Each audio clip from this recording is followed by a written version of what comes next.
Assalamualaikum warahmatullahi wabarakatuh. Nama saya Vivi Elide Yahya, NIM 113.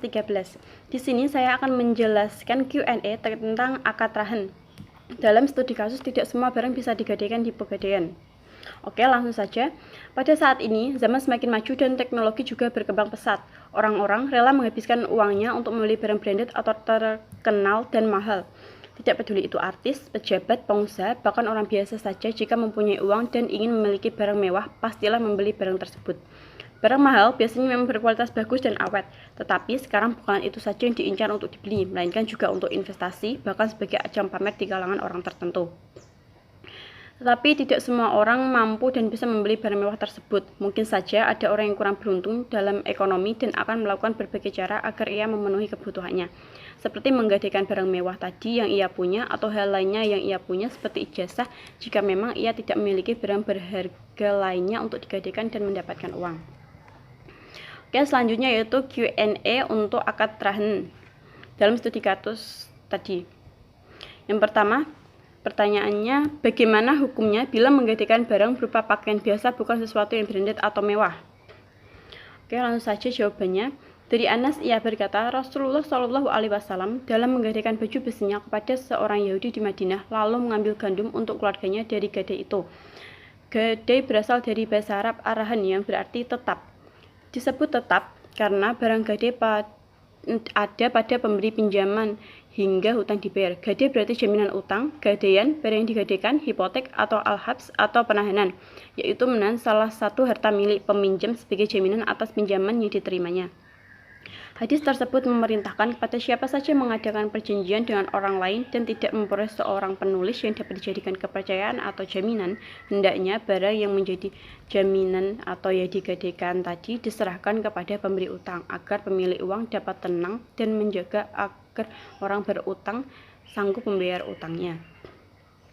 Rasulullah menggadaikan baju besinya karena keadaan ekonominya yang saat itu masih kesulitan, padahal tanggungannya sangat banyak. Ketabahan Rasulullah banyak diteladani sampai-sampai ia menggadaikan baju besinya untuk memenuhi kebutuhan keluarganya. Para ulama bersepakat tentang kebolehan gadai dan tidak ada yang berbeda pendapat di antara mereka karena banyak kemaslahatan yang terkandung di dalamnya dalam rangka hubungan antar manusia. Para ulama fikih sepakat bahwa gadai boleh dilakukan kapan saja dalam keadaan hadir di tempat asal barang jaminan itu atau tidak bisa langsung dikuasai atau dipegang secara hak oleh yang memberi utang yang selanjutnya disebut kreditur karena tidak semua barang jaminan dapat dikuasai oleh kreditur secara langsung. Maka paling tidak ada sejenis pegangan yang dapat menjamin bahwa barang gadai dapat dijadikan sebagai jaminan utang. Misalnya, jaminan itu berbentuk sebidang tanah dan mereka kuasai adalah surat tanah itu. Yang pertama, barang yang bisa digadaikan, itu rumah. Jenis barang pertama yang bisa digadaikan atau digunakan sebagai barang jaminan pegadaian adalah rumah. Biasanya orang menggadaikan rumah di pegadaian adalah mereka yang mengajukan pinjaman dalam jumlah yang besar. Selanjutnya yaitu tanah. Meskipun harga tanah naik setiap tahun, tapi nilai jualnya tidak lebih mahal dari nilai jual tanah. Besarnya nilai gadai tanah yang diperoleh tergantung dari taksiran PBB tanah tersebut. Jika kita memiliki sebidang tanah yang luas dan terletak di wilayah yang strategis, maka nilai gadainya jauh lebih mahal daripada nilai tanah di pedalaman.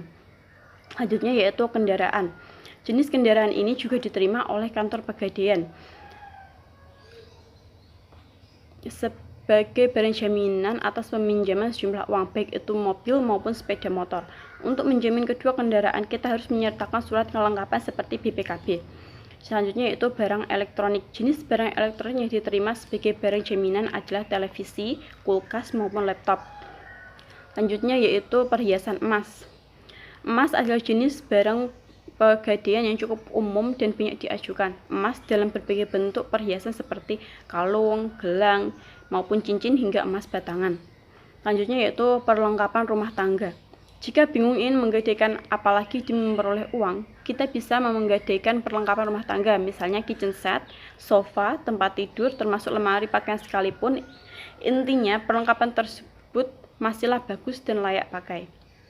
Selanjutnya yaitu barang-barang branded seperti tas, sepatu, pakaian, jam tangan, dan kacamata yang diproduksi oleh brand ternama juga dapat digadaikan. Yang kedua yaitu barang yang tidak bisa digadaikan, yaitu batu akik. Meskipun sempat booming dan harganya melonjak sangat tinggi, namun batu akik tidak bisa digunakan sebagai barang jaminan untuk mendapatkan pinjaman dari Pegadaian. Batu akik sama sekali tidak termasuk dalam daftar barang yang boleh digadaikan di Pegadaian karena nilainya tidak pasti serta tidak adanya standar baku. Selanjutnya yaitu microwave. Meski termasuk barang elektronik, namun microwave tidak dapat dijadikan barang gadaian untuk mendapatkan uang pinjaman. Elektronik satu ini dianggap tidak akan laku dijual kembali di pasaran karena peminat dan penggunanya relatif sedikit dan memang jarang sedikit masyarakat yang menggunakannya. Selanjutnya yaitu motor pabrikan Tiongkok atau Cina. Kalau motor yang kita miliki ternyata merupakan produksi dari Tiongkok, tidak disarankan untuk berharap bahwa motor kita diterima sebagai barang jaminan di Pegadaian. Sebaru apapun motor yang kita miliki, selengkap apapun suratnya, motor produksi Tiongkok dianggap sebagai barang replika atau tiruan. Dan tentu saja hal ini tidak termasuk dalam daftar barang yang bisa digadaikan. Intinya, dari jawaban dari pertanyaan yang pertama, kita boleh saja menggadaikan pakaian, tetapi pakaian tersebut harus bagus dan layak pakai, terutama jika dari brand ternama dan terkenal. Tapi, jika pakaian yang biasa saja, tidak mewah dan tidak dari brand ternama, mungkin saja tidak boleh karena tidak terdaftar dan bisa jadi tidak ada harganya. Paling parah bila si penggadai lari dan tidak mempedulikan barang tersebut karena tidak bernilai tinggi. Oke, pertanyaan yang kedua adalah, apakah boleh jika ijazah digadaikan untuk mendapatkan uang? Langsung saja jawabannya, walau jarang terdengar, tetapi ijazah merupakan salah satu sertifikat yang dapat dijadikan sebagai akungan di lembaga keuangan. Memang hal tersebut beresiko karena ijazah merupakan bukti kesertaan kita pada suatu tingkat pendidikan. Di beberapa lembaga keuangan, ijazah bisa kita gadaikan untuk mendapatkan sejumlah dana pinjaman. Jika kita tidak mampu membayar kembali, maka ijazah kita akan disita oleh lembaga keuangan tersebut. Tapi tanpa adanya ijazah, kita akan kesulitan mencari pekerjaan baru dan sejarah pendidikan kita terhapus.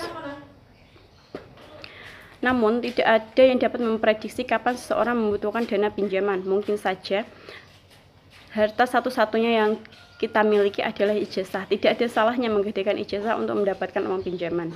Intinya, kita boleh-boleh saja menggadaikan ijazah kita, tetapi ijazah tidak dapat digadaikan di Pegadaian, melainkan terdapat beberapa lembaga keuangan lainnya yang mana kita bisa menggadaikan ijazah untuk digadaikan bahan jaminan agar kita dapat meminjam sejumlah uang. Sekian dari saya. Terima kasih. Wassalamualaikum warahmatullahi wabarakatuh.